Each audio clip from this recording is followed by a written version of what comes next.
Okay, good evening.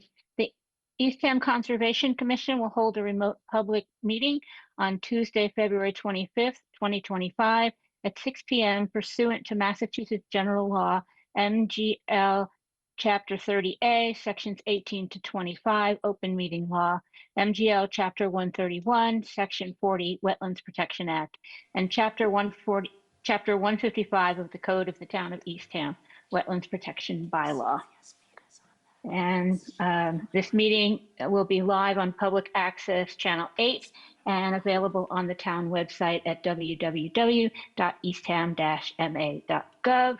Please let the chair know if you will be recording the meeting, and please remain on mute unless it is your turn to speak.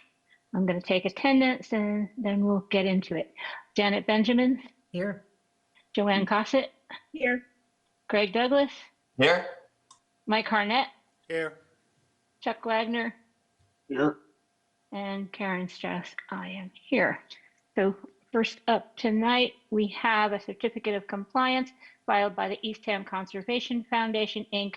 for SE 19-1740 for the implementation of a habitat improvement plan to establish safe nesting sites for the state-listed diamondback terrapin on upland sections of the Bees River Marsh and 4 upland sites at Boat Meadow Marsh located at the bridge on Fridge Road, located at 655, 735, 795 Herringbrook Road, map 14, parcels 015, 016A, 016B, 0775, 780, 775 Bridge Road, map 20, parcels 092, 093, 090, map 19, parcel 002. And now we've used up all our time for the evening.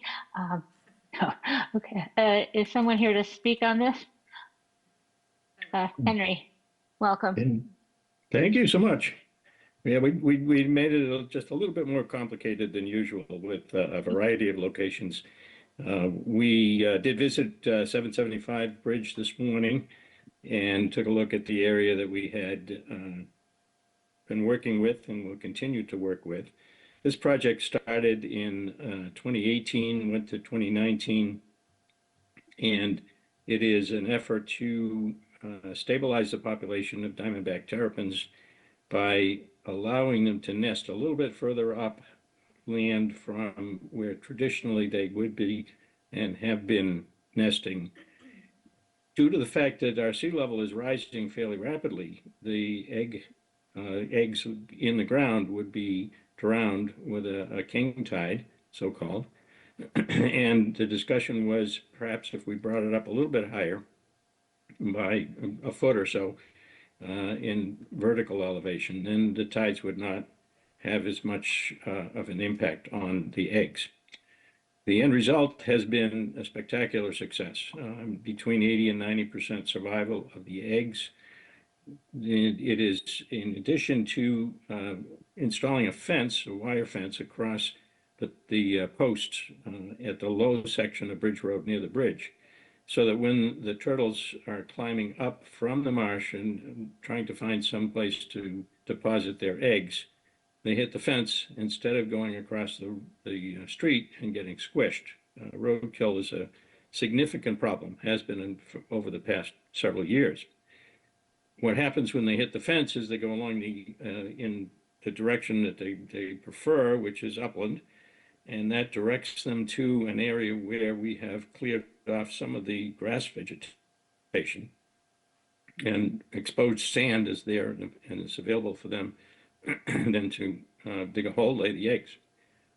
We have a bunch of volunteers that monitor this on a daily basis, and if they see a turtle that's struggling, we'll pick it up and relocate it to a more suitable place for digging a hole and burying the eggs, and then put an exclosure device, which is basically a piece of hardware cloth in a big circle, to try and keep the mammalian predators, skunks and raccoons and whatnot, from eating the eggs. Well, over the last 5 or 6 years, we've had such enormous success with over thousands of juveniles being hatched and returned to the system, and they typically spend their entire life in the same salt marsh system. We've decided that we're pretty close to carrying capacity for the marsh, and are now turning our efforts toward upland turtle species, in particular the box turtle, which is a threatened species also. To that end, we are requesting a certificate of compliance for this project. The active work is completed. We will request that we be able to install the fence along those posts seasonally, so as to protect the upcoming spawning season, keeping the roadkills to a minimum. They somehow find a way to get around. Every now and again we get one that's lost. And as a matter of fact, in the driveway that we parked in this morning was the one fatality that we had this past season. Some delivery truck just came in and didn't stop. We, as you had pointed out, Madam Chair, we have a number of other properties that this order is recorded on, so we will be we will be recording the certificate of compliance on all the other properties so as to give them clear title should they decide to sell their property. Oh. Any questions? Okay, so you're going to, just to clarify that last little bit there. So this all came in under the single NOI for all the properties, but you're now talking about putting this project on each of those deeds individually? Yes, Or, it has been recorded on them already. Oh, So we okay. will put the COC on that. Oh, also. the COs, okay. That's what I didn't quite get out of that. Right. But that would just be normal procedure for this anyway. Yes, Okay. it should be. Yeah, so I'm just going to say that this project has worked out fantastically well, and I'm really happy to see that. And just going over the continuing condition. So you'd like a continuing condition for fencing. What about for maintenance of the turtle gardens? Is there? That should be continued also. Okay. Yeah, your audio is cutting out, or probably my side. We would expect we could maintain by, if any invasive grasses start to show up, it wouldn't expand the sites, but keep them as a suitable place for egg laying. Okay. I think we were thinking about number 21, which is to keep maintaining the turtle gardens, and number 22, which is the fencing. And then we'd like to keep getting the annual report, if you don't mind, and that you have whatever ongoing NHESP MISA requirement. We could certainly do that. Okay. And I'm going to open this up to the rest of the commission, see if there's any questions, comments, anybody? Janet? And then Chuck. I remember when we voted on this, and it was something very nebulous, and it seemed like a good idea to try it. And it's been so successful. I am so glad that we voted for it, and the turtles are very lucky to have you and your team helping them survive. So thank you. Thank you. I appreciate your compliments. Okay, Chuck. Henry, it's my understanding that low vegetation and lots of sun exposure is important to the success of these things. And we're talking about a project that's going to go on for an extended period of time. Do you think that it would be necessary, and do you want to put it into something now or later, to deal with the growth of trees around the periphery that start shading the areas? That's a very good point, because we are dealing with that on the so-called terrapin garden, Turtle Cove area, where not necessarily trees, but some of the shrubbery is starting to work back. We have joint custody of the conservation restriction on that property with Audubon, and we're currently putting together the details of annual maintenance on that, which would include that. So thank you. Should it happen, a minimal amount of trimming would probably be in order. All right, but you'll handle that through the joint stuff with Audubon, is that correct? No, this would be separate. This one is, the Audubon one is a completely separate CR.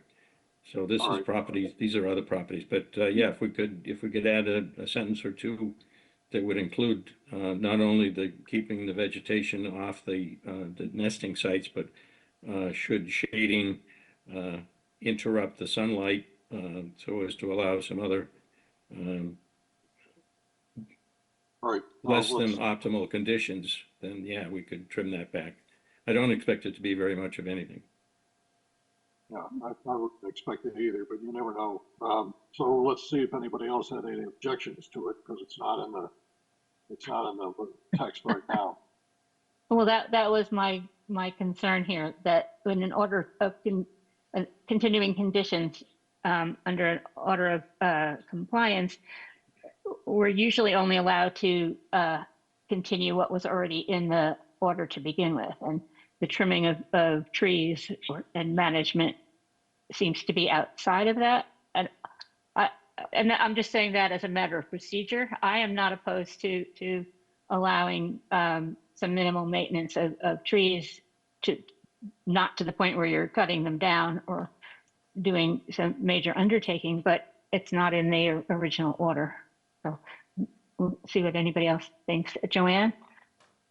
Yeah, it's kind of along the same lines as what we're talking about now, but more in a generalized sense, maybe before we kind of look at an individual thing here or there.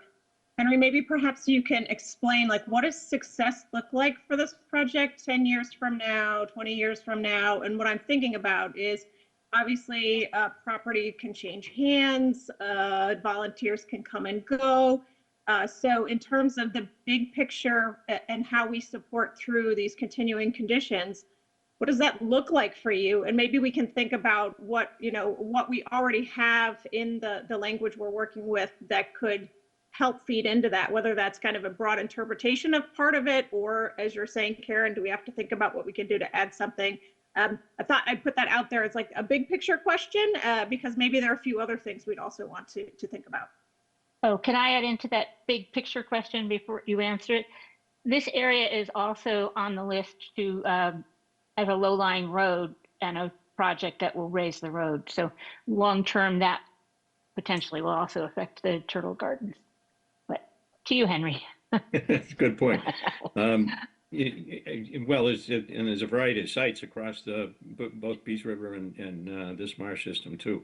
I don't anticipate a great deal of expansion of vegetation around them. Most of the sites are pretty far away from where the vegetative cover would expand and grow out and over.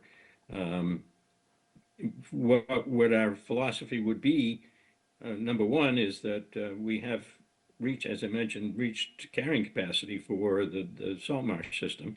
So no longer are we putting in the exclusion devices, and the excluders are those devices that keep the mammals from chewing up the eggs. In turn, since the standing crop of mature egg-laying female turtles is strong enough now, our philosophy was, and it is corroborated with Audubon and the services. Let's feed the wildlife. I mean, it's okay if some raccoons or some skunks eat some eggs. This is all part of the system.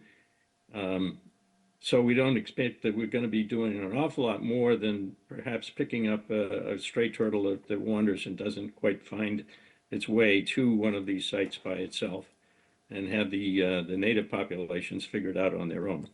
Most of the general consensus is most of these turtles will return to the same area where they were hatched, or whatever kind of homing device that they have, such as the herring coming back to the same place where they were hatched. So the anticipation would be that this should pretty much remain static. Volunteer effort would be simply to make sure that the grasses don't grow in, and that the fence is installed and removed as necessary.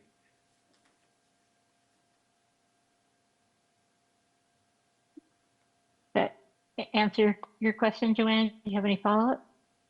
It's really an open-ended question. I appreciate that that you have kind of an end game in mind.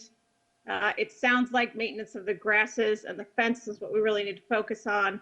So I mean, happy, I'm happy to support in whatever way makes sense using the tools we have in front of us. And Alex may have some insight into that. So hopefully his hand's up for a reason. Right. Go ahead, Alex. Yeah, I was just looking through the filing, and it does speak to some ongoing minimal pruning needed for maintenance around the gardens. So I would be comfortable including that in the ongoing conditions for this certificate of compliance. I think anything beyond a minimal pruning, could possibly be covered under an administrative review going forward. I would think that minimal pruning would be covered more or less under number 21, the maintenance of the turtle garden. Right, so. Okay, any more questions, comments? And if we could have a motion to approve a certificate of compliance for SE 19-1740 with the ongoing conditions of number 21, 22, 23, and 26. So moved.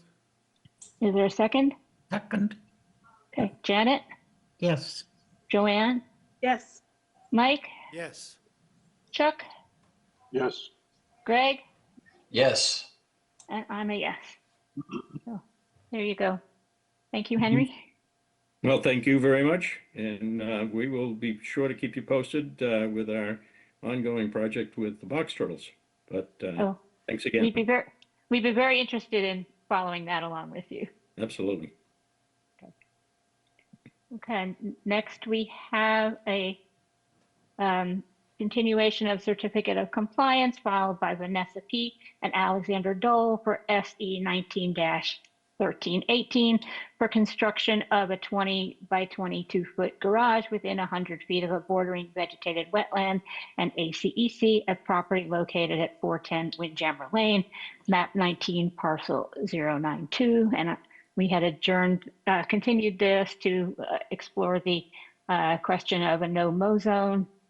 And Alex has looked at the filing and talked to, what was it? Jason? I've lost Yeah, track a correct. little. Jason Ellis was right, the right. yeah. And has talked to Jason Ellis, and the conclusion seems to be that it wasn't marked on the plans, and it was done in 2008. The area of the project is in the outer reaches of the buffer zone to land subject to coastal storm flowage, and a no-mow zone wouldn't have much of an impact there. So if you're all in agreement, we might just call the matter closed. But I'd like to hear comments.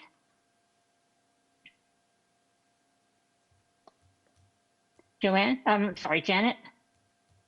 Yes, could you clarify? I wasn't quite sure why there would be no impact or little impact for a no-mow zone. Can you clarify that a little? Well, I would guess, I'll try, and then maybe Alex.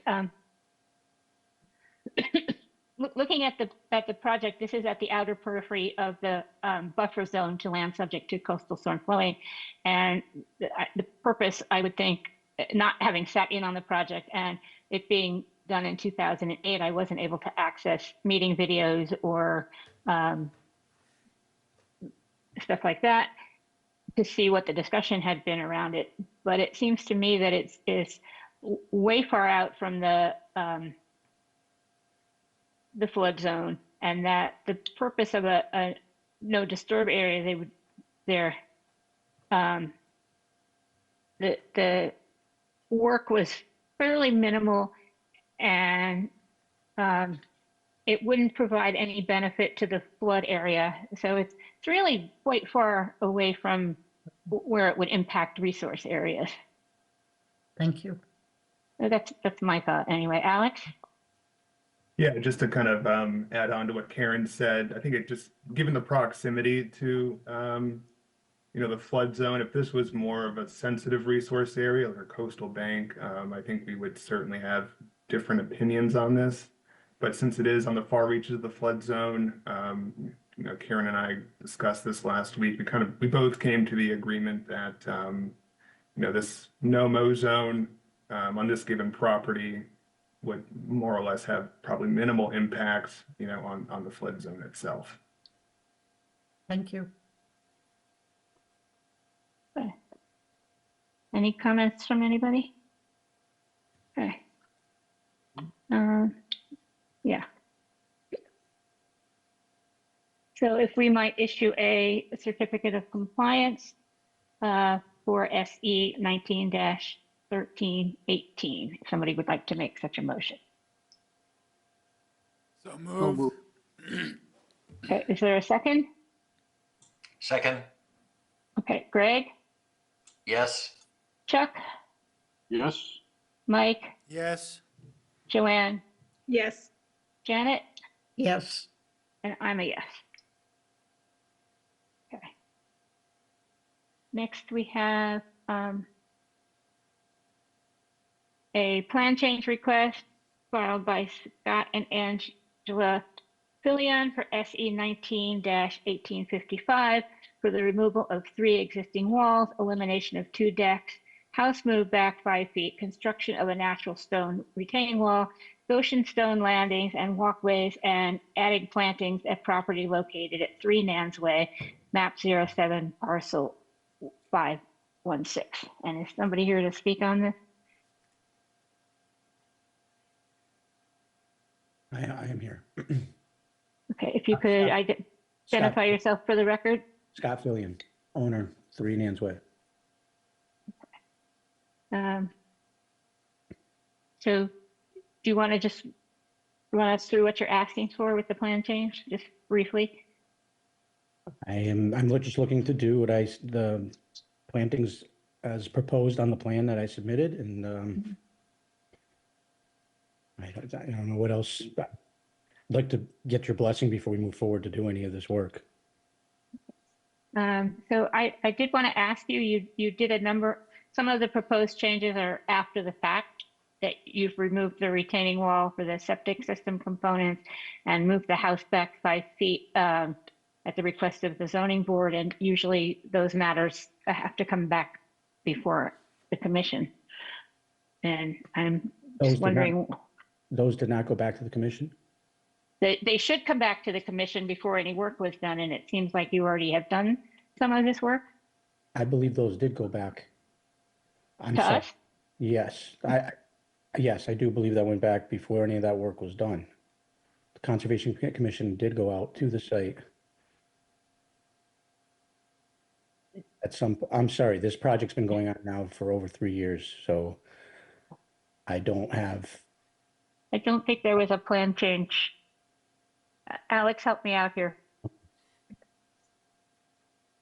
Yeah, my understanding is, Scott, this is the first plan change for this project.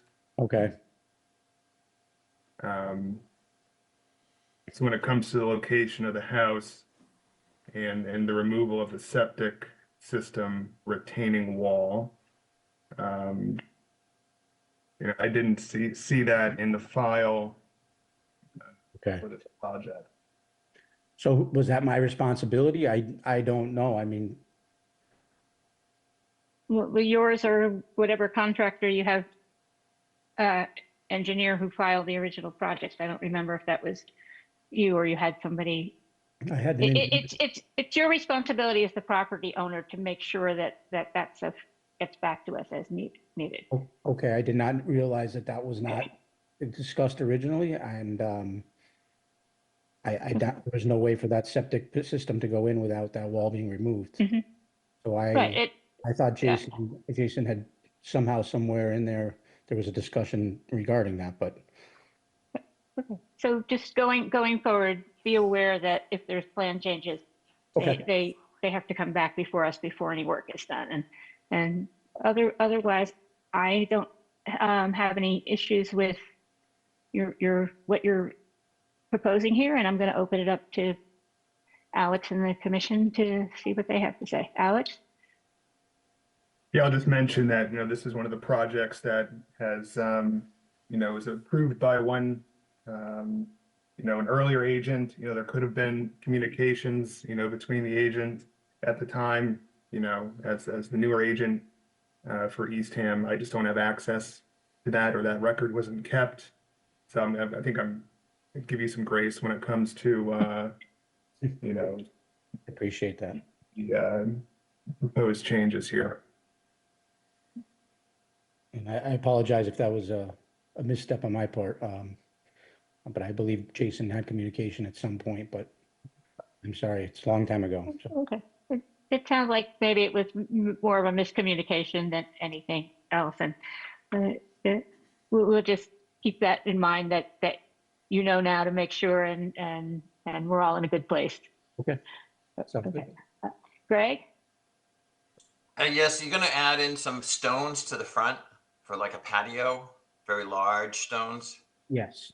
And we're wondering what will be the separation between the stones for drainage purposes? It was going to be sand swept joints. I wrote that in the letter. Everything be permeable so that you don't have washout surface water washing out away from the house. Great, thank you. Anybody else? Okay, so if we could have a motion to approve the plan change for SD 19-1855.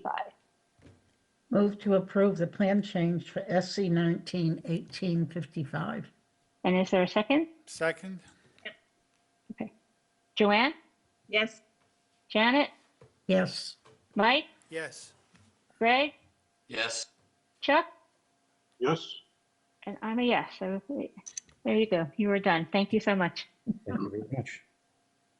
Okay, next we have an administrative review filed by James McGrath. Applicant proposes to remove 2 trees at property located at 310 Windjammer Lane, map 19, parcel 083. And somebody to speak to that, or maybe Alex?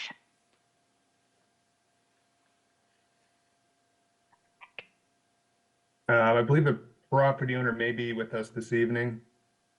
Hi, sorry, excuse me, Melissa Gorman here. I am co-owner, James McGrath's significant other. So we have, sorry? I'm just gonna say welcome. Thank you.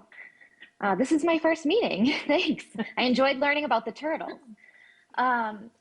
So we have 2 trees in the backyard that are diseased. One of them has barely any branches left. We had a certified arborist come by. He said they were diseased and they could come down in a storm. Given the proximity to the house, we're just trying to avoid any kind of damage to the property or people or any of that kind of stuff. Please. Okay, thank you. I know some of the commission was out for a site visit. Mike, do you have any comments?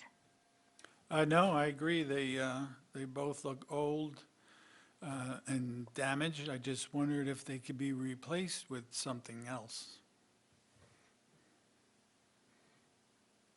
We could certainly look into that. We love the trees. We love the yard, the area. It's beautiful. We would love to do more plantings in the future too. So Mike, were you looking for something specific? No, it's well vegetated. It's just that these were 2 mature cherries. There's some room to put something else in. I don't really have any, specifications. You don't have to put cherries back. It's just something, I'm not even concerned about canopy trees. It'd be nice to put something back. Understood. Okay, Okay. Janet? Well, I would like a canopy tree or 2. And I like the idea of the cherry. The trees provide a canopy now, especially right in that area, which would otherwise be quite bare. So I'd be in favor of replacing them with 2 canopy trees. Thank you. Okay, Joanne? Yes, what Janet said, you guys know I'm like her backup tree lady representative. The cherries are my personal favorite. So I know there's at least one species of cherry that is on the native list. And so would love, like Janet said, to see those cherries back but defer to the property owner to choose what's best for her and her property. Thank you. Okay, so would you be okay with replacing the trees with 2 canopy trees of your native trees of your choice? I assume so. I just need to talk to my husband and, I can't decide right now what exactly we would plant or how. I would have to look into it, of course. I'm not an expert. I love the trees. There's several out front too. They're beautiful. But we certainly wouldn't be opposed to adding something else. But do I need to say right now what? And you wouldn't need to say what. We're just determining that if we approve this, that we'd like to see the canopy trees replaced and the quantity. Okay. And so that it would be up to you, and you could certainly consult with the agent afterward about it as well. okay. Okay. All right. Alex? Yeah, I was just going to say that we could condition this as pretty open-ended as a native canopy tree, and it can be at a location of your choosing, so it doesn't have to be in the same spot that the 2 cherry trees are currently. And I'd be more than happy to do a site visit out on your property to, talk about it further when the time comes. Okay, great. Perfect. Thank you. Okay, sounds like we're ready for a motion. If we could have a motion to approve the administrative review for the removal of 2 trees and the replacement of 2 native canopy trees, type and location to be determined later. So moved. And is there a second? Okay, Second. Mike, Yes. Chuck, Yes. Joanne, Yes. Janet, Yes. Greg, Yes. and I'm a yes as well. And thank you, Melissa. It was nice meeting you. You too. Thank you all. Okay, Next up, we have an administrative review filed by Robert J. Butera Jr. Applicant proposes to build a 9 by 16-foot shed at property located at 220 Dyer Prince Road, map 19, parcel 114A. And do we have somebody to speak on this? I'm Robert. The application's pretty straightforward. It's a shed. It's under 150 square feet, in accordance with your rules on sheds. It's being sited on a grassy area surrounded by trees. Nothing will be removed. Okay, and it looks like you're pretty far back from any flood zone. Yeah, it's 75 feet from one and over 100 feet from 2 other boundaries. Okay. I don't have anybody on the commission have any questions or comments? Okay, Janet? Yes. Although you stated in your summary that nothing would have to be removed, it really looks like where you were planning to put it would necessitate cutting at least some of the branches off of those cedar trees. And the area in front of where you're putting the shed also is grassed. So I was wondering if you could move it out a little toward the yard so that you wouldn't have to cut some large branches off of those cedar trees. So we have a constraint on that. I actually thought about that very thing. One, I sized the shed to be at least 5 feet from any tree. So I don't anticipate having to do much pruning. There aren't a lot of branches on the lower 8 feet of the trees. The reason I can't move the shed forward is it is about 7 feet away from the location of my leach pit for my septic system. And I don't know how much to trust the plans, which were drawn up in 1988, but I'm worried if I move it any more in that direction, I may get too close to where the leach pit likely is in case there was ever a future septic issue. At present, I don't anticipate having to cut any branches. You really don't? It looks closer, but I went out and measured. I cited it to be 5 feet away on all sides from the nearest trees, and most of them are 6 feet away. It does look a lot closer. Well, I'd be very happy if you didn't have to trim any, especially if you didn't have to trim some of the larger ones. I don't want to have to at all. Okay, thank you. And one reason I like that location is that the trees actually provide sort of a sheltered area to put the shed in the first place. That's true. Thank you. Okay. Any other questions? Comments? Okay, if we might have a motion to approve this with the standard, let's see, with the special conditions for all right, decks and sheds. So moved. Is there a second? Second, Okay, Chuck, Yes, Joanne, yes. Mike, Yes. Greg, Yes. Janet, Yes, and I'm a yes. There you go. Thank you, Robert. You're welcome. Okay, next up, we have a notice of intent filed by Joanna Buffington. Applicant proposes maintaining open meadows and control vegetation for safe access and wildlife habitat at properties located at 10, 20, 30 Cartway South, map 16, parcels 14A, B, and 13. Welcome, Joanna. Thank you. I am Joanna Buffington. I know many of you, and I am the honored and lucky steward of 10 Cartway South, and I'm representing my parcel and the other 2 on Cartway South, 20 and 30. And I don't know if Yasmina's, some might be on the Zoom, but we are going forward as a single entity, which has been the case for decades in its care. And so I invited John Cavell to join me because he has helped our peninsula. He has helped us take care of this habitat for decades.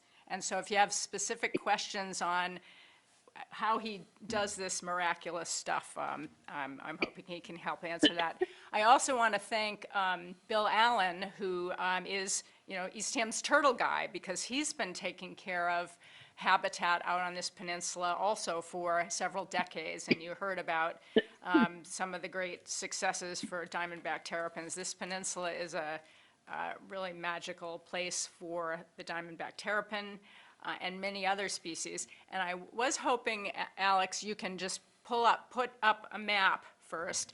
A number of you have been out to this paradise, but to put it in perspective, I have, the first map is the peninsula. It is a critical wildlife refuge on the bay side of the Outer Cape. We have no paved roads.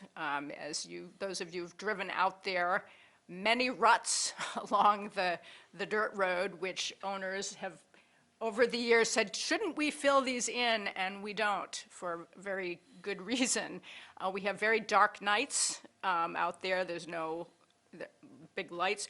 And when you put up the perspective, and I compare it to Fort Hill on the ocean side, and our more modest peninsula that we call the Mixter Peninsula between First Encounter and Bees River and Boat Meadow, the similarity to the two pieces are that they are a mixture of upland trees and open big meadows, which are quickly disappearing in our developed part of the Outer Cape.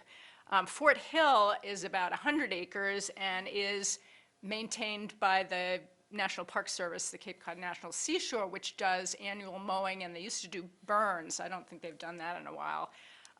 So we on the Mixter Peninsula side, Cartway South and part of Cartway North, there's a lot of forested area, and the 3 main meadow areas we've been maintaining for decades. Again, John has been really overseeing that, where it's a big mow once a year before the box turtles come back out to benefit primarily diamondback terrapin nesting, but having an open meadow attracts so many other wildlife forms and migrating birds that, again, are disappearing. Those refuges? Anyway, very important. Fort Hill is maintained. Sandy Meadow is another gem that Eastham has, and the town and AmeriCorps, Cape Cod, maintain the open space at Sandy Meadow. These spaces are rare and really wildlife depends on them critically. So, Joanne, I remember you asked last year, what if we stopped mowing? What if we stopped the scrub oak and the pitch pines? We'd have succession forest eventually, which isn't terrible, but we'd lose this open grassland, sandy, safe nesting for diamondback terrapins, and all of the migrators going through we have the tons of dragonflies, lots of raptors, lots of different birds. A lot of them stay and nest. The kingbirds are nesting in this field in the summer. I don't want to go on and on. That's why I had one little card here. So I'm going to stop. We don't have the National Seashore. We haven't had AmeriCorps out there yet. I don't think they come and work for private owners. So we're, as private owners, hoping to continue our stewardship for this with the help of John and, in the future, other organizations like the Eastham Conservation Foundation and Audubon. So, zip. Any questions?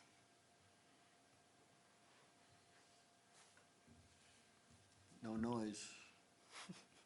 Somebody's on mute. I'm muted. I apologize. Okay, thank you, Joanna. We looked at a lot of this before, and we appreciate your hard work to protect these species and give them good habitat. My questions are more around Area 3 that you have on map number 6. Mm-hmm. And I'm looking just for a little more detail about those areas. Oh, the 3s, which are maintenance of our access, yes, utilities access. So we have power lines that come in over ground, and so access to the power lines, safe access is critical. We had a major, serious episode in August this year, and the fire department was out. We had arcing and fire. So we need to maintain those ways. So those are, I tried to mark where the poles are and the places to keep those open. Did you have other specific questions? Because around the houses are, getting in and out of the house and a little bit of tick control. There's we all have different heating systems. I have underground propane tank, so that needs to be maintained. The Mannings,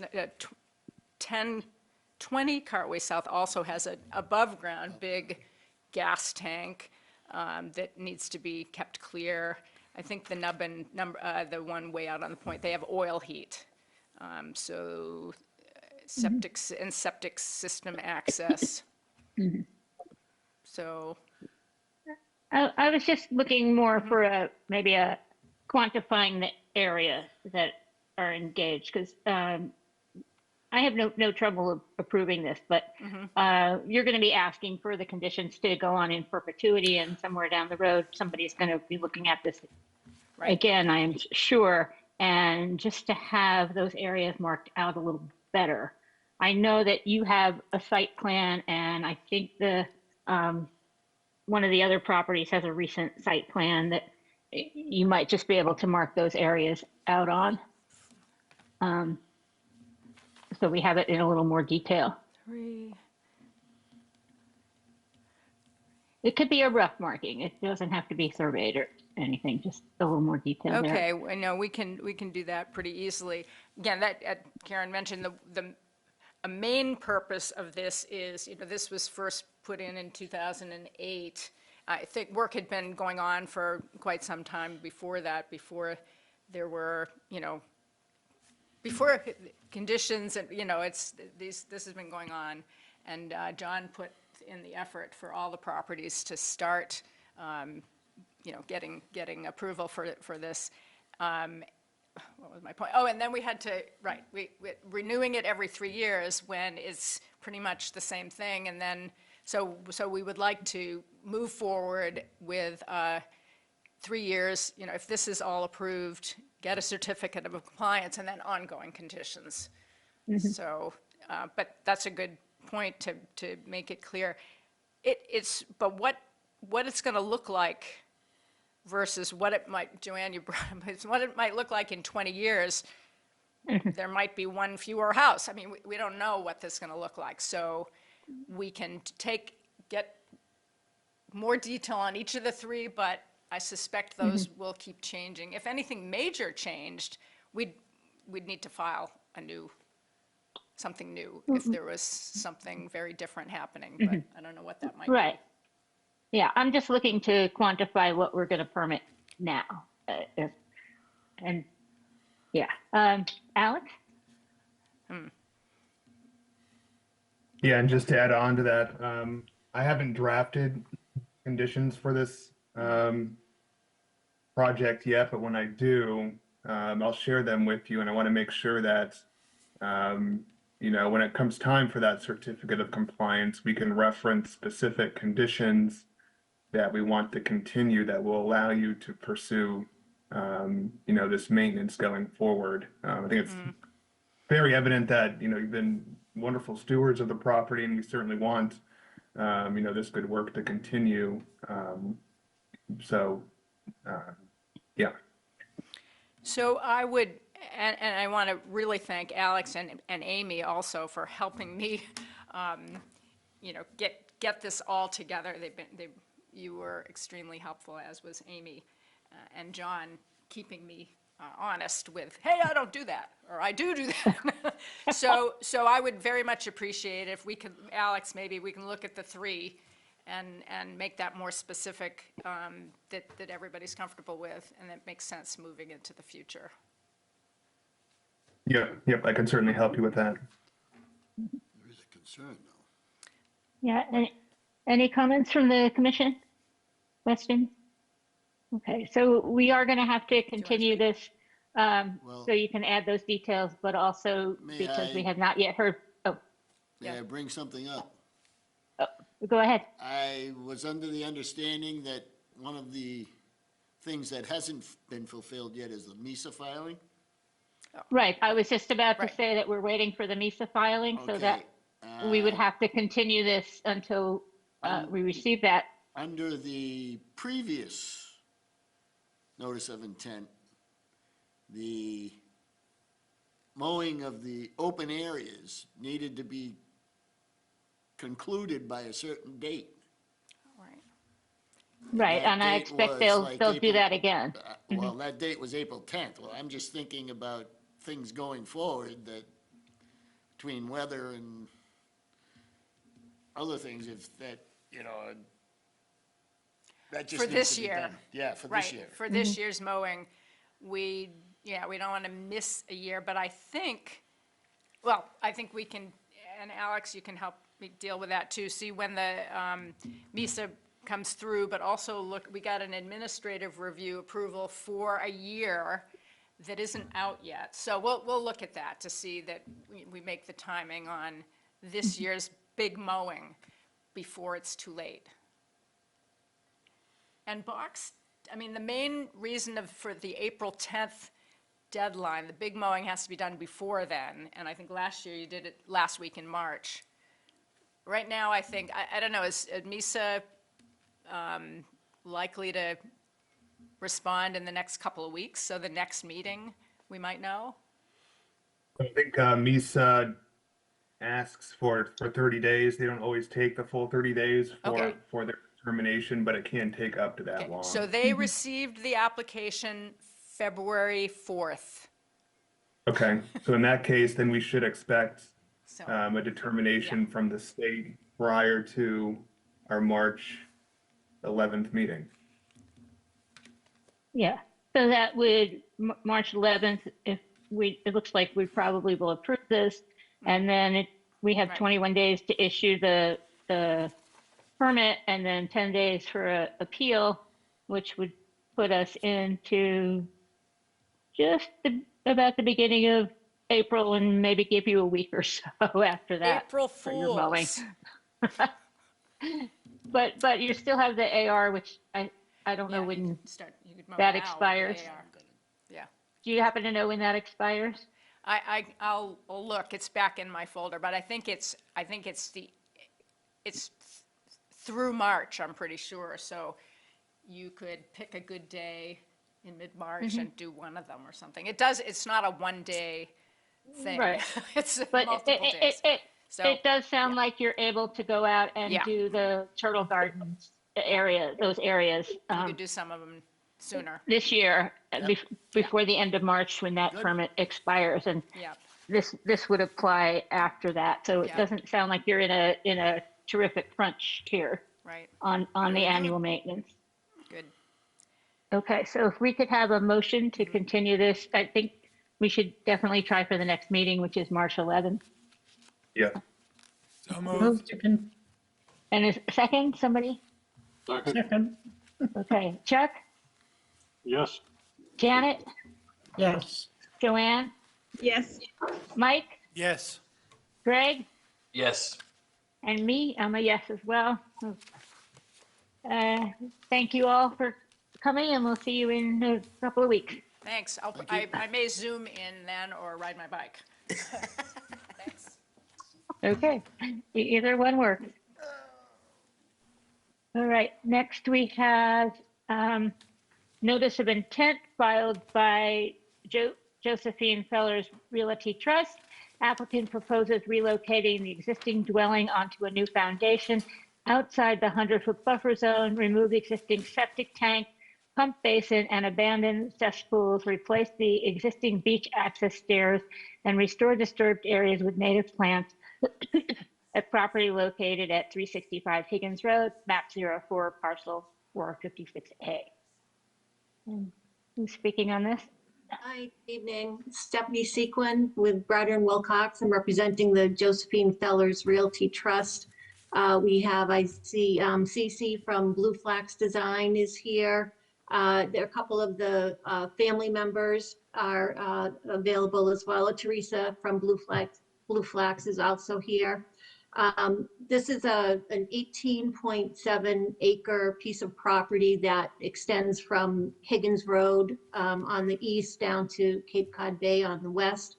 There's an existing one-story dwelling that's located very close to the top of the coastal bank. The hardscaping consists of decks, patios, walkways, retaining walls. There's a set of timber stairs that provides access from the house down the coastal bank into the beach. There's a shared dirt driveway that provides access from Higgins Road to the home. And then other than that, the property is just in a natural state, very well vegetated with native plants and woods. What's being proposed here is because of the proximity to the top of the bank, the family has decided they want to move the house back to just provide a better situation. So we're proposing to lift the house up and move it landward 115 feet from its existing location, put it onto a new foundation. In this location, it's outside of the 100-foot buffer to the top of the bank. There is an existing Title V system that was designed for the existing 5-bedroom house. We're planning on connecting to that existing system. It will require that the existing septic tank be pumped dry and removed and a new tank installed between the new building location and the existing septic system location. But all of that is to take place outside of the 100-foot buffer. After the house is lifted and moved, the foundation and all the existing hardscaping will be removed. We have a contractor, Justin Rays with Rays Excavating, who is lined up to do the work. He'll use an excavator to remove all the structure, putting the demolition debris into either probably directly into trucks to be removed from the site, and then using on-site native material to fill in the hole, grade it out to match the existing surrounding natural grade. There is the original cesspools that were abandoned and filled at the time that the septic system was upgraded are still in the ground. One of them is partially visible at the edge of the coastal bank. Those will be, at this time, they'll be removed so that they don't become a hazard in the future. There's also a pump basin next to the existing walkout that will be pump dry and removed.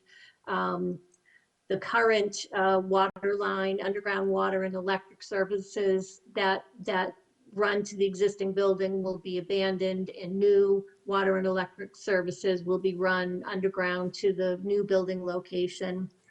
I think that's the existing stairs that are on the coastal bank are kind of in a state of disrepair, and I think after this work is complete, they'll be in even worse condition. So we'd like permission to just replace them, rebuild them in the same location, in the same construction style.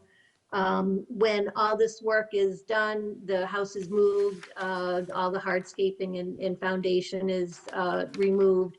The area will be restored with native plants. Blue Flax has provided a very detailed restoration plan and land management plan that will restore this disturbed area, putting it back to its original state. I've provided both in my narrative, and there's also in the land management plan, construction protocol, typical install fabric silt fence along the limit of work, placing all the demolition debris into trucks for removal from the site, removal of all excess material upon completion of construction, and then the restoration of the disturbed areas when the work is complete. So I'd be happy to answer any questions if you have any at this point, or we could go on to Blue Flax and they can go into a little detail about the restoration plan. Maybe we could take a look at the house moving first and then talk about the restoration plan. I do want you to talk a little bit about the cesspools, and you mentioned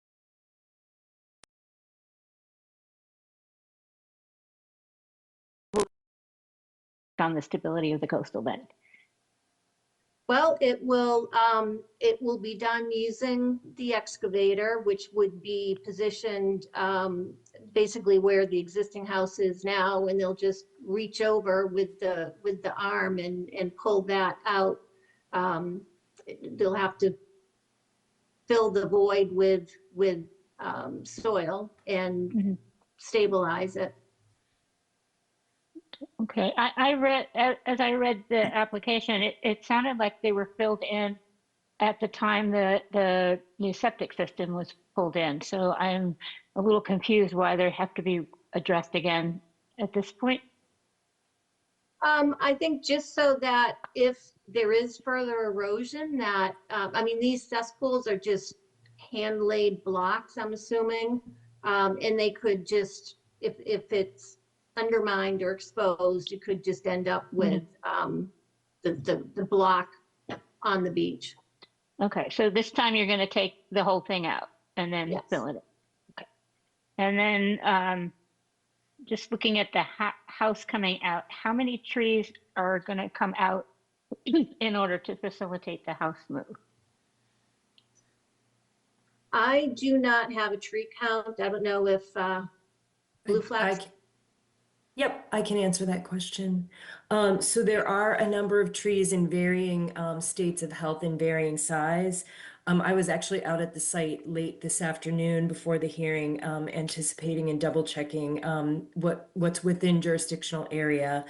Right now, within 4 to 6 to 8 dBH, we have 6 pitch pines, 3 smaller caliper oaks, 6 cedar trees, 3 of which are directly up against the existing structure, 2 cherry. 1 is actually located on the coastal bank, is mostly dead. We are going to attempt to actually keep that tree in place. However, it is in really poor condition, so I listed it as a tree potentially to be removed. I think when the septic system, it's very close to the cesspool that's currently exposed on the coastal bank. So the likelihood, it's mostly dead. There's 1 live limb on that tree. There are 5 small scrub oaks, 1 sycamore maple, a non-native maple, and there are 3 dead cedar trees, so completely dead cedar trees. Those are all the trees that are located within the limit of work that's been staked within jurisdictional area. That does not necessarily mean that all of those trees are going to be removed. I believe Justin is on this call and he may have some information to provide, but we sized the limit of work really to allow him to get the steel beams that need to come in and be turned to place under the house to slide it back. So that does not necessarily mean that the entire area has to be completely cleared. We just wanted to provide that limit of work because of the width of the beams that need to turn to get underneath the house to slide it back. So those are the number of trees within that are all located within the limit of work, that some of them may be removed, not necessarily all of them. I can't say for sure. There are some that are on the very outer edges of the limit of work that I did count and include in this count, but I don't think necessarily will have to be removed. Yes, can you guys hear me on this? This is Justin Race. Yes. So that would be what Teresa said is correct. What we would do would be to take as few as possible, even if they are inside of the limit of work. We just have to have some room to get beams underneath the structure. So we're going to be putting beams traveling in both direction underneath the structure to support the house, as well as beams, which will be like a railway that the house will actually be rolled on from its current location onto the new foundation. So if we can leave anything that's on the outside border, we kind of gave ourselves a 20-foot area to work on either side of the house as a safety issue. You know, we're swinging 40-foot beams plus length beams around. If we can leave trees on those outer edges, we would be happy to, because to be honest, it's better for me as well. It's less to clean up and less to take out. We just want to make sure that for safety reasons, we have enough that we have the proper clearance in every direction. Okay. And then just on the house move, I expect you're going to do this just by rolling it to the new location like we've seen on other house relocations? Yep, that's correct. So we'll have beams. We're going to set up a railway and we'll be sliding the house back on beams. That's correct. Like most guys around here do. Okay. All right. I'm going to get back to the trees when we talk about the planting plan, but I'm going to see if any of the rest of the commission has questions about the house and the septic. Joanna? Yes, just because we went through it pretty fast, and also noting that this is outside of the 100-foot, but because there's already so much removal happening, I'd like to make sure I understand the full kind of like disturbance that's happening here. A question about the septic. I think you said it was already a Title V, but that you were putting in a new tank. Can you explain that? Maybe I got that wrong. And I'm also noting that when you do roll the house back, it would roll right over where the current tank is. So maybe that's why. But by no means an expert here. So just, is that the logic behind why the tank has to move? That's correct. So it's easier for us to just move the septic tank. If it is a problem or creates a bigger issue, we can plate over top of it and work around it. To be honest, for us, it's just easier to move. The ability to move the septic tank is a lot easier than moving the house. So to be honest. As soon as you said it, I am looking at the map and I'm like, okay, that makes sense because I can see it's right in the path of the house move. And I wouldn't want you to have to like move the house around or like the extra work. So it sounds like sounds like there's a rationale for it. So I'm really, and it's outside of the 100 foot. So I'm not gonna belabor the point, but thank you for the explanation. Yep, absolutely. Like I said, it's just easier for us to move the septic tank. That we can put down steel plates and work around it. It's just a lot easier, like I said, to move because of the septic tank to move just isn't that big of a deal in the scope of things here, to be perfectly honest. Sounds good. Thank you. Janet? Yes, we were out there this morning, and I have a question. Well, I have several questions, but one of them is about rolling the house. That property is not level. It looks as if you'd have to go uphill a little and then downhill. And it looks as if what you're planning to do is just go across a whole swath of area, not down that dirt road is there. So how do you roll a house when it's not level? Are you going to level off the surface of the land? So we'll be doing some leveling of the land. What we also do is just, as long as our blocking piles are level, that's the more critical thing. So the blocking piles are a 4x4 square area. So as long as my blocking piles are level to one another, the base heights do not have to start at exactly the same height, as that makes sense. So you go uphill and downhill? Nope, we'll be moving it flat. So we will elevate the house to the elevation for the new foundation, top of foundation, and then it will be slid across beams, which will be level. If I can add, I think what he's saying is he varies the height of the cribbing underneath. So as the grade comes up, there'll be less height in the cribbing underneath, and as the grade goes down, then the cribbing would be that much deeper, so that the top of the cribbing is level. That's absolutely correct, Stephanie. Thank you. So between the house, where the house is now, and the proposed location, you would be cutting all the trees in a swath. The trees will have to leave. That's correct. We can't fly the house. Like, it's going to have to travel over that area. I know Teresa outlined the number of trees, but mostly in that area it is pitch pines. But the house will travel on a level plane from its current state back to the new location. And is the house in good enough condition to survive a move like that? Absolutely. So I know the house has a lot of sentimental value. As far as the structure there, everything is in excellent condition. We save things in far worse condition, to be perfectly honest. So usually we ask people to put a ribbon around the trees they're going to cut, but you're just going to cut a whole swath. And I would like to have a listing of the trees that you're going to be cutting, not just a verbal description that was given today. And another question I have is the stairway. We really don't have any discussion about how you plan to build the stairway, or what components you'd build it of, or a design of it. And usually we have that also. So that was sort of a sentence in the proposal without having the real solid proposal that we would normally have.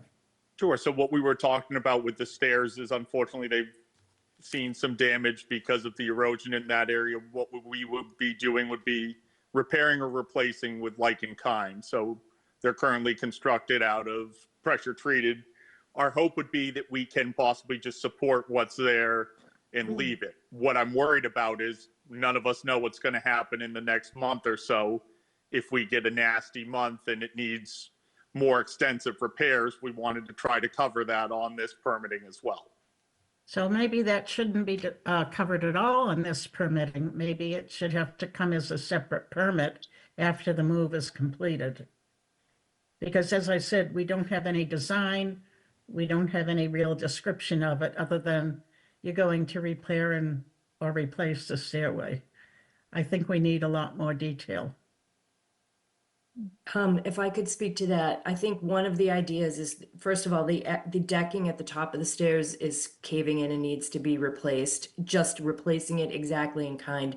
There's no intention to rebuild the stairs here. They need some repair, some support. We just wanted to cover that. If that is something the commission does not feel comfortable with in this application, we can certainly withdraw that portion. It just seemed, while we're filing a notice of intent for this extensive amount of work, to include maintaining these stairs seemed to make sense at this time. This is certainly not the objective of this project. The objective of this project, the goals and objective, is to move this house away from the top of the coastal bank where it's been eroding severely and the house is now in jeopardy of potentially falling into the bay. So that is the main objective of this project. I also want to point out that where the house is moving back and it's sliding directly behind and kind of going right back in line, most of that area is open. It's clear. There's some stones in that area. There's some ground cover in that area. So the trees are on the perimeter on that either side of that. So again, and this is a forested site, 35 acres of this property, and Mary can correct me if I'm wrong with that number, but 35 acres is in forestry, a conservation restriction for forestry. It's to be maintained as pitch pine oak canopy. So there's been a significant amount of effort that the Fellers family has put into maintaining this for wildlife habitat, keeping it or preventing it from becoming subdivided in the future, to hold on to this for their family and their family's legacy. I understand that, and I like the idea, but it certainly is not a completely open field between where you're moving the house from and to. There are a good amount of trees and shrubs and brush. It's not a field. No. I didn't mean to say that it was a field. There are 3 dead cedars in the way. There are a couple of autumn olives in the way. We did not count those. There are 3 cedars that are directly against the house that will have to come down to slide the house back. There are lilacs that are going to be transplanted. There's a rose of Sharon that will have to come out that's directly up against the house. So there are certainly things in that area. We honestly did not count those non-native things simply because the overall benefit of moving this house away from the top of the coastal bank and removing the cesspool that's about to fall down onto the beach and restoring the entire area from where the existing house is with native vegetation seemed to be such a huge benefit to the protection of the coastal bank, beach, resource areas, et cetera here. Well, that's very true, and I like that idea, but I don't think that we should just write a sentence about fixing a deck or a stairway when in other applications we have much more detail. So I understand. I think we can perhaps you remove wait that. until you move the house to come back and do that separately and provide us with much more detail. We could do that. This was really meant to be just a maintenance issue, so did not mean to confuse this issue. Certainly, we can remove that portion from this application, and the commission could, if they were going to take action on this evening, could choose to not include the rebuilding of the stairs, and that could be done under a separate filing. Thank you. Mike? And then Greg? I agree with Janet. I'd like to see all the trees that are going to be removed flagged in the field and then put on the plan. We normally require that. So we get an idea of the biomass being taken out. I also agree on the steps. We have really no plans, and we don't know really what's going on with the steps. And the grading, could you talk a little more about, you mentioned grading. And you're gonna fill this house, the existing house has a basement, I assume? Correct. Full basement. So that's gonna be, you're gonna grade the property to, because you said you're going to use what's on site, that's going to fill the basement? You have enough- Yes, so we're excavating for a new full foundation. It's into the, Oh, I see. So you're going to take the soil from the new house and put it in the old house? correct. Okay. So we'll store it on site until we have the house slid onto the new foundation, at which point we would move all soils that will stay on site, including the duff layer, and replace where the house is currently with soils from that site. I got it. Except when you say you're going to store the soil on site, does that? Correct. Where's that going to be? Is that going to require removal of more trees? Nope, we'll store it in the driveway outside of the 100-foot jurisdiction. Okay. Okay, that's it for me. I just would like to see every tree flagged and put on the plans. Thank you. Greg? Yeah, Mike asked my question in terms of where was the soil coming from for the foundation hole. Is there a chance that there could be a problem with destabilizing the bank when you do that foundation, when you remove all the material and have that big hole? I don't believe so. The foundation is currently concrete blocks. I would be very surprised if any of them are filled at all. So my thought is that it's probably going to pull apart fairly easy. I don't think that's going to pose any issue to the bank stabilization. We're, I believe, 15 feet back from the bank now, and we don't plan on getting any closer. All the move and the equipment will be on the, what I will call the Higgins Road side of the house. We're going to hopefully not have anything other than possibly a very small machine on the ocean side, but my absolute hope is to have nothing over there besides workers. So when you say a small machine on the ocean side, would that be used to get that cesspool out of there that's on the bank? So that we can stay far enough back. My large excavator has the reach and capacity that we can reach, we can chain and remove that from the bank and stay at house location. The only, like, to position a beam underneath the house, we may need a small excavator on the ocean side, something that would be in the 2 to 3 ton size to help move the beam. The beams are very heavy, obviously, so they don't move very easily. So they do need some nudging sometimes. Right. Thank you. Yep. Okay, so Amy? Hi, I just need Justin's last name. It's R-E-I-S. R-E-I-S. Thank you. You're very welcome. Okay, I was going to go, but I'll let you go first, Joanne. I just want to say I agree with what Mike and Janet are saying. I think this is an excellent project, but it is worth taking the time to pause and document the biomass that's coming out. I think that in the end, this is a big win, but to do it properly is probably the right thing to do. Noting that may mean that we need some additional time on this project, I am also not opposed to getting additional details on the steps so that if there's going to be a disturbance, that it all gets done at the same time. So just wanted to kind of put those two forward, supporting the documentation of the trees and other biomass. But if we're going to pause to do that, we also may as well get the stairs done if there's additional time to add in that description. Thanks. Okay. And Joanne went where I was going to go. So it sounds to me like there are two main things that the commission would like to see more information on.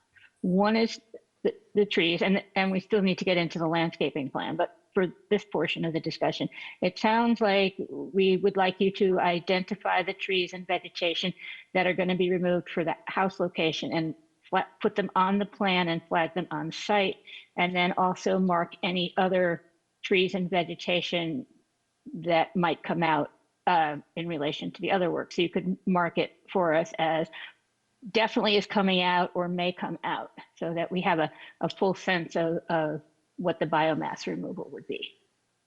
And then the other thing is the stairs and deck, that I don't think we'd be opposed to necessarily permitting it at the same time, but we would like to see more details about that part of the project so we can review it properly. And that could be in the form of, we think it's going to take this work, and that would be just the replacing of the deck and whatever minor repairs on the stairs. But if it's also going to be, hey, we're going to need to replace the stairs, that we'd like to see maybe both of them described so that we could permit it as an either or and handle it all at the same time instead of having you come back again and do more disturbance to work on that part of the project. And now if you want to go through the landscaping. Yeah. Oh, Chuck, go ahead. Yeah, just two comments. One, with respect to replacement stairs, we have been asking everyone to make the lower section of the stairs retractable. The wooden stairs end up at the base of the bank behind my house eventually. And so I really appreciate anybody putting retractable stairs in there. Otherwise, you can come and collect them when they get torn out by the storm. The other point is that our jurisdiction ends 100 feet, right? 100-foot buffer zone. So flagging trees and competing biomass inside the buffer zone is critical to us, and outside of the buffer zone is none of our business. Right. I think that was implied in the discussion already. Okay. So if you'd like to, maybe we'll get into the land plan and the planting. Yes, we would like to, Cece will discuss and present the restoration of this area and what we're proposing for the restoration of this area. And then after she's done, I'd just like to speak for a couple more seconds about the trees. Thanks. Okay. Hi, everyone. Caitlin Camilleri with Blue Flax Design. So yeah, we're really being considerate with how we're restoring this area. And mature trees are going to be removed for the relocation of this cottage, which is being done by the Fellers family voluntarily. They're engaging in the managed retreat of this existing dwelling. It will benefit the health, resilience, and integrity of the coastal bank and the coastal ecosystems immensely. And we're seeing this as a unique opportunity to restore a state-listed critically imperiled plant community, the sandplain heathland. NHESP identifies this as S1 critically imperiled plant community, especially on Cape Cod. There are areas of vegetation on this site that represent a sandplain heathland, but we're taking this as an opportunity to really restore this area as this imperiled plant community. And we think it's a really great opportunity to do so. The area is about 8,900 square feet within the 100-foot buffer. And this process will begin as soon as the area within the limit of work has been resupplied with some of the topsoil and the duff layer that Justin is removing for the regrading. And this is also going to allow the existing seed bank that's in that soil to germinate and repopulate this area with local genotype species. The mycorrhizae and the other countless symbiotic organisms will also be restored. And so though some regrading will occur, the soil and duff layer will be restored. And it will just create this network of benefits that only nature can really do. And to encourage this area to regenerate more quickly, we'll seed it with a custom native wildflower and grass seed mix that's reflective of species that are found in a sandplain heathland. And we'll also additionally plant around 200 shrubs of bearberry, bayberry, and beach plum to enhance the diversity of the species found here. On the coastal bank where the cesspool is to be removed, depending on the timing of the completion of this, if it's before April 15th, 2025, we'll be able to plug it with American beach grass plugs.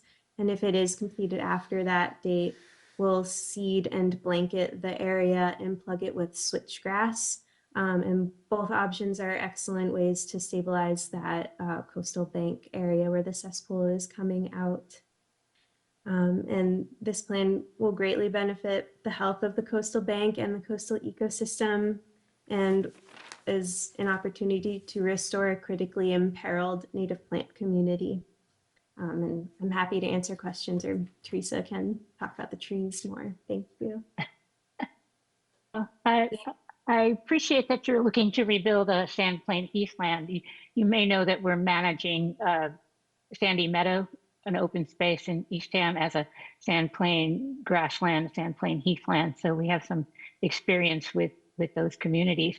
I'm looking at your planting list here. I might leave the trees to somebody else, but looking at the planting list, it seems like it's predominantly bayberry, beach plum, and bearberry. And can you talk more specifically about any other sandplain heathland plants that you are going to be establishing in this location?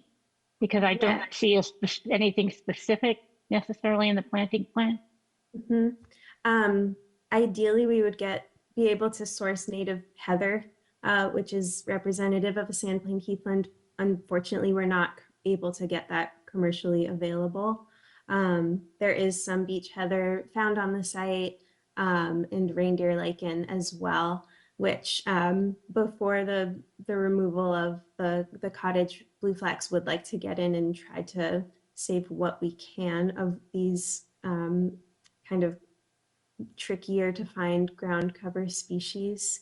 And then in my native grass and wildflower seed mix that I have on our planting plan, I am showing butterfly milkweed, whitewood aster, Pennsylvania sedge, crinkled hairgrass, a couple types of fescue, stiff aster, sandplain flax, and little blue stem grass. So it is like a mix of different grass species and perennials.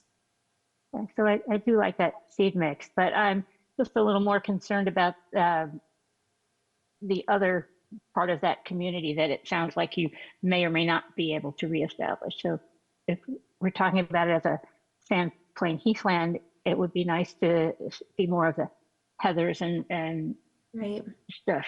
So it's just a restoration. It needs some more of that plant community to be a heath, to kind of meet the definition of heathland. Yeah. Otherwise, you're talking more about it being just a sandplain grassland. Yeah.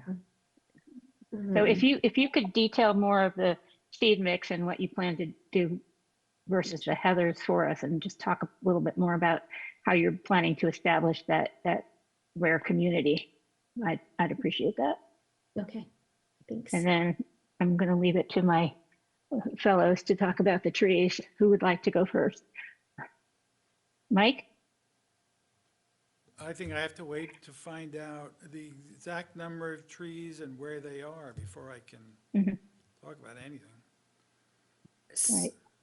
I just wanted to say two more things in relation to the trees. One is that on the water side of that cottage right now, everything is completely blown out from the wind exposure. We've got one cherry tree that's in very poor condition. We have an eastern red cedar that's been wind pruned. There are no other trees. If I happened to be out there a few weeks ago with Justin on site, we were standing in the parking area and directly behind the cottage, and we were completely and entirely out of the wind. When we walk around to the front of the cottage, we could barely stand up. The wind was so strong, it was blowing us sideways. So one of the things that I want to point out is that some of the trees that have been able to establish because the cottage is currently blocking them from the wind.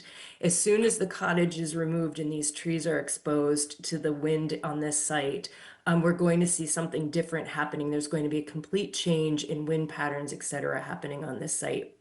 So I do want to point out that getting trees reestablished in this area, and this is why we're moving more towards a sandplain, grassland, heathland plant community to stabilize this area and get it established. That's one issue. And the other issue that I'd really like to bring to the Commission's attention, and this is not at all a Vista management project, But this house is retreating. It's moving back outside of the 100-foot buffer zone. They do currently enjoy views to the water. This is a house that's been in this family for over 70 years. They would like to continue to have some vistas and views to the water. So we aren't necessarily proposing trees, or not proposing trees in front of the cottage because of this, but it is something that we have kept in mind with our overall redesign and restoration of this area. So I think getting trees reestablished in this area once this house is moved will be very difficult to do because of the wind exposure. And you can just see that by what's happening between the existing house and top of Coastal Bank right now. And the other part of this is that, and I think even if we were able to keep those trees, let's just say, for instance, that they were demoing the cottage and they weren't moving it at all and they were just going to leave it open. The trees that are currently protected by the cottage would then be exposed and we'd see them quickly decline. I've seen this in multiple instances in this kind of situation, not necessarily in Eastham, but in Orleans and Falmouth, in situations like where this has happened. So just something I would like the commission, of course, we will flag the trees and I will provide the tree count that I've done in a table for you to see, along with more detailed information about the existing diameter breast height of the trees that are coming out. But this is overall the goal here is to reestablish a plant community that we know is going to survive long term, be successful on this site, provide important wildlife habitat benefits, provide stability to the top of Coastal Bank, which is currently unstable. With the cesspool exposed, this bank is in really scary shape right now, and we are just trying to do the right thing by moving this house out of that and restoring this bank to the best of our ability and protecting the 50-foot buffer zone, which will be entirely revegetated to the best of our ability. And I think I can speak for the commission when I say that we appreciate you being proactive in moving the house back and making sure that the work on the bank will keep it stable over time. And just going back to the plant communities for a moment, that sandplain, heathland, and grassland also includes species like scrub oak that might add a little more diversity to the, yeah. So one of the things that I also, and I'm sorry, I should have mentioned this, is one of the opportunities that we have here is before the area where the house is going to be moved to is excavated, Justin's pointed out that he's not only going to be filling the area with sand, but he's going to be able to remove the topsoil from that area, save it on site. So that once the house is moved back, he'll fill the existing foundation hole with the sand. We'll be able to top it with that existing duff and soil layer, topsoil layer. And that will be unscreened. So we've spoken with Justin about this. So that material will be moved back there unscreened. So one of the benefits of that, and this actually is just recently on the the Habitat for Humanity site in Wellfleet that we've been working on, where the area was cleared. We were able to save all of the topsoil and return it. And what we're getting regeneration of the existing plant community that was there through the seed bank and through small pieces of root. So where Cece was just talking about the fact that there's an opportunity for this to sort of heal and restore itself with local genotypes, this is what we meant by that. So this is a unique opportunity to do this kind of restoration, which we very rarely get to do. So working with a contractor like Justin and having had an opportunity to plan this with him prior to presenting this to you really gives us an opportunity to set us up for success here. Okay, thank you. It's good to understand about the native seed bank opportunities here, and that you are looking at what has become an increasingly scarce resource in Massachusetts of the sandplain, heathland, or grassland. Janet? Yes, I think it's a wonderful idea to keep the topsoil. Frequently, the contractor will sell it and it's gone. So to keep it in place and to keep it at the site and then put it back would certainly, I think, help whatever it is that you're planting. So I like that idea. Any more questions from the commission or Alex? Joanne? Yeah, so Teresa, what you're saying really interests me. And so I wanted to ask, it sounds like what you're saying is there is a planting plan, but also this replacement of the topsoil, like the removing the house and then those trees that are kind of artificially there might not make it. And then the idea of putting the topsoil back and seeing what happens, especially because we have this scarce resource we're talking about. It sounds to me like we might need to give nature a chance to kind of do its thing instead of being more kind of like invasive ourselves, right? Trying to over plan what's going to happen. But what that says to me is I have no problem supporting that idea, but I would want to build into kind of like the ongoing conditions or somewhere in this discussion we're having that's the approach we're going to try to take. And if things don't reestablish the way we are intending them to, that we would need to reassess that more carefully than perhaps in other projects. So I actually really like what I'm hearing. And there's this sense that, you know, we need to protect the trees and replace the trees and replace this and replace that. But maybe what we're saying for this particular project is we need to see what nature does with it. I kind of wanted to open that for any discussion, other discussion from the commissioners, or Karen, curious what you think, noting that we need to just pay a lot more attention to what's happening in this property. Yeah, I seem to be aligned with you, Joanne, in this. Anybody else? Okay, so it still sounds to me like what we're going to need from you is the details on the tree, the details on the deck and stairs, and some more details on the plants and so on for the sandplain heathland area. So would March 11th give you sufficient time? That's our next meeting.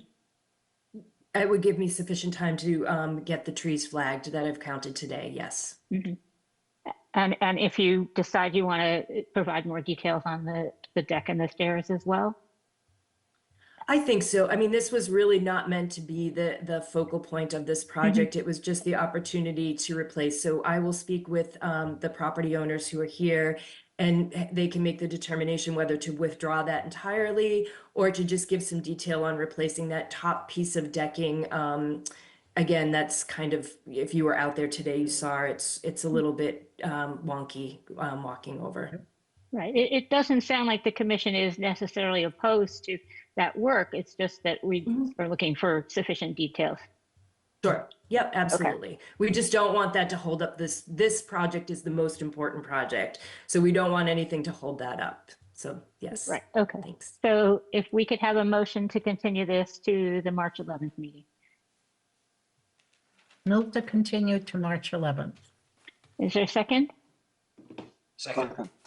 Okay. Greg? Yes. Mike? Yes. Chuck? Yes. Janet? Yes. Joanne? Yes. And I'm a yes. So we'll see you soon. Thank you. Thank you all. Thank you. Okay, and next we have, sorry, I've lost my agenda again. Next we have I definitely lost it. Hold on. Yep. Russ Bloom. Right. No, I just had to find it so I can read it. I always have a copy on my screen, but my paper copy disappeared. Okay, continuation of notice of intent filed by Russell Sandbloom. Applicant proposes truck access to Shellfish Grant B29, located at 650 South Sunken Meadow Road, map 01, parcel 97A. And the applicant has asked to continue this to March 25th, 2025. So if somebody would like to make a motion. So moved. And a second, please. Second. Okay, Janet? Yes. Chuck? Yes. Greg? Yes. Mike? Yes. Joanne? Yes. And I'm a yes. Okay. So next we have, I still gotta look at the screen version. Okay. Any updates on violations, Alex? None currently. Okay. Okay, and then liaison reports. Mike, anything? No? Okay. Janet?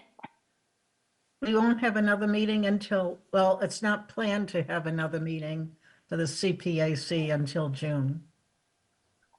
Okay, the Open Space Committee met last week, and we ran through a couple of updates on the OSRP, which is the work is continuing there. We had a discussion about our priority land plan in which we've looked at properties that might have some open space or environmental value that the town might like to inquire, and we're going to be doing some updating there. Sandy Meadow is moving along, and we're waiting now on the MISA review, or at least we're at the point where somebody is going to be. Did MISA approve Bob Cook yet?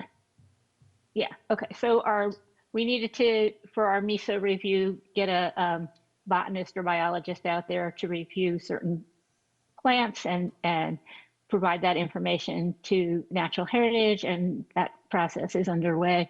And once that's done, they're going to review and hopefully give us permission to go ahead with the ADA trail. Alex, did you want to add to that? Yes, the state approved him as the person to conduct the survey, and they're currently reviewing Bob's protocols for that survey. So we should be hearing back from them shortly. Okay, and what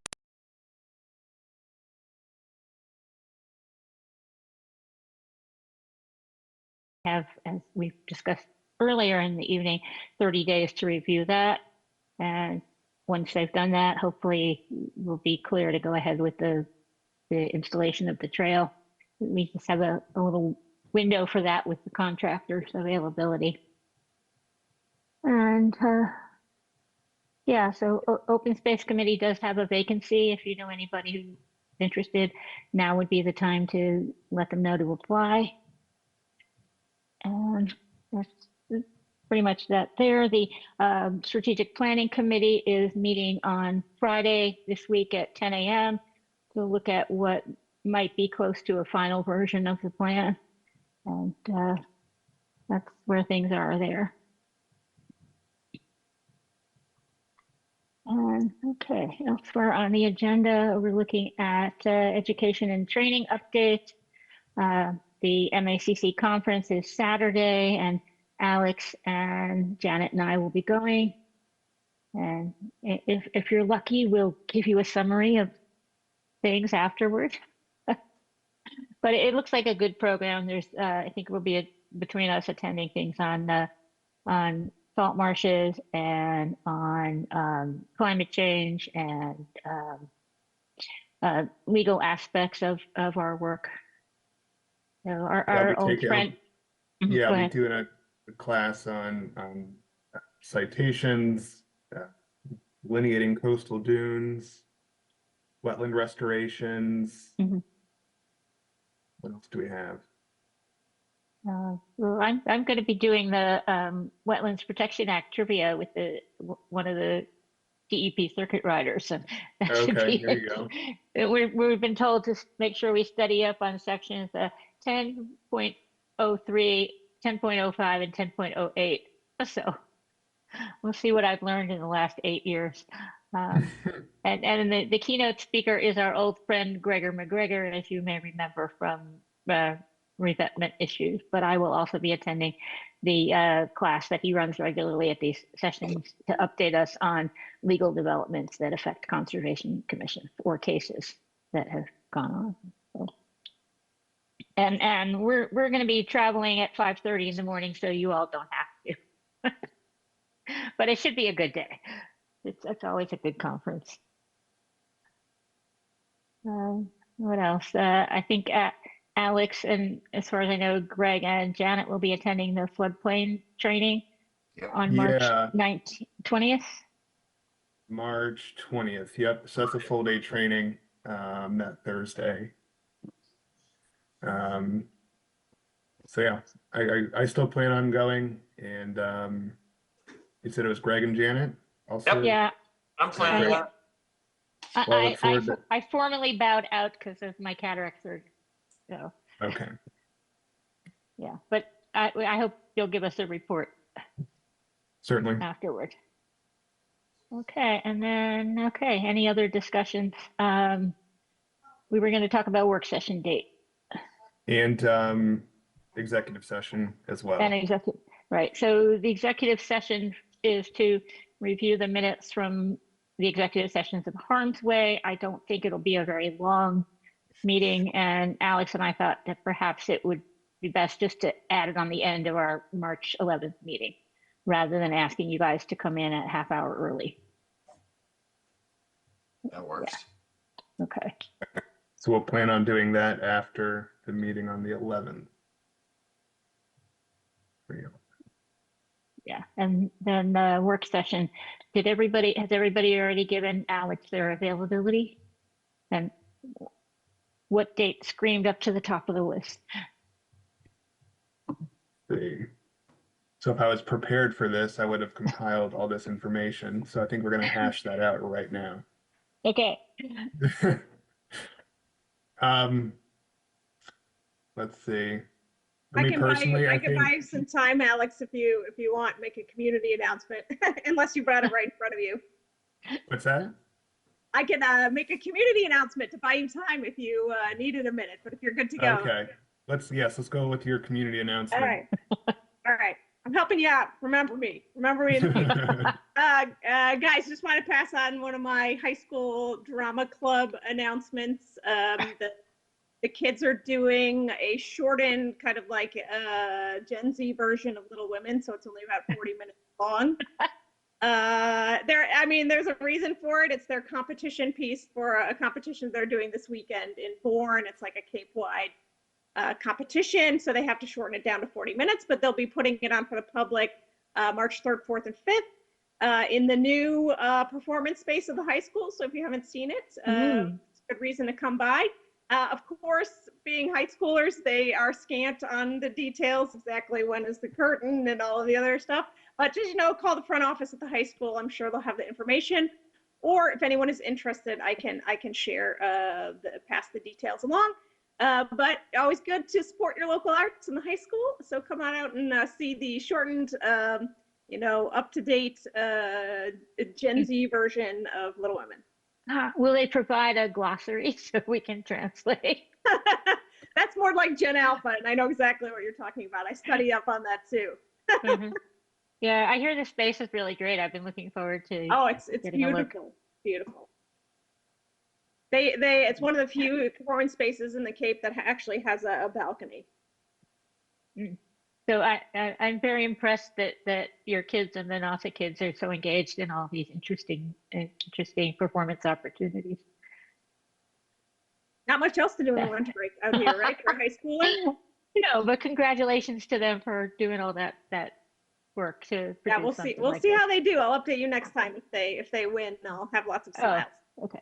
Well, But good they luck. get the congratulations anyway. I think so. If you, yeah. Yeah, come on, guys. It's a lot of work. It's like hours and hours after school, and they're giving up their Saturday to trek out to Bourne. So yeah, sports kids have lots of practices and stuff too, but the drama kids go unsung.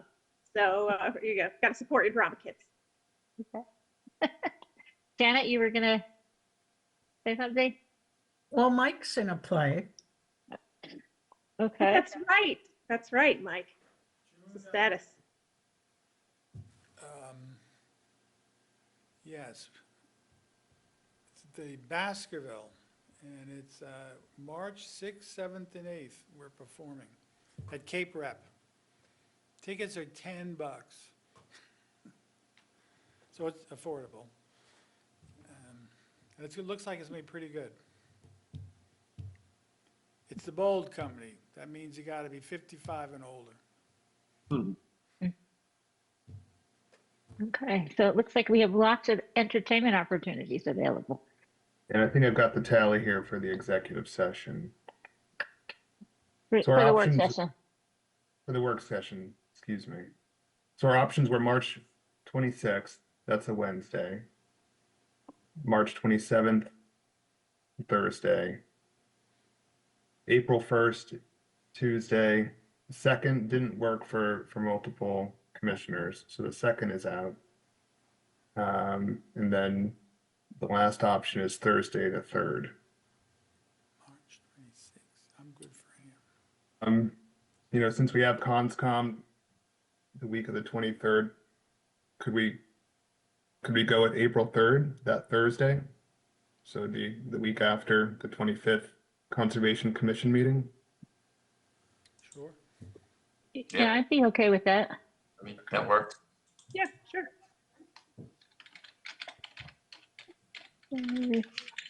And then as That would far be- as getting, or go ahead, Karen. So that would be at 6 p.m. at Town Hall. Yep, 6 p.m. at Town Hall.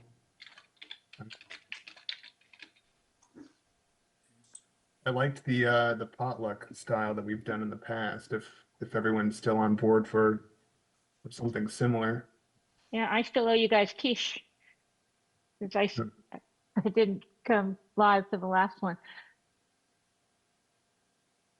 So what do you think for an agenda, Karen? Do you think we can get one out by mid-month? Yeah. Okay. It will include a vastly revised set of order doc regulations. Okay. Very good. Because I'm giving it kind of a last pass before I ask my immediate reviewers to give an eyeball to it before you guys get it. So, yeah. What was the other thing? Just to bring to everybody's attention that the ability to have remote meetings like this with everybody remote is set to expire at the end of March, and the legislature has not yet passed anything to extend that.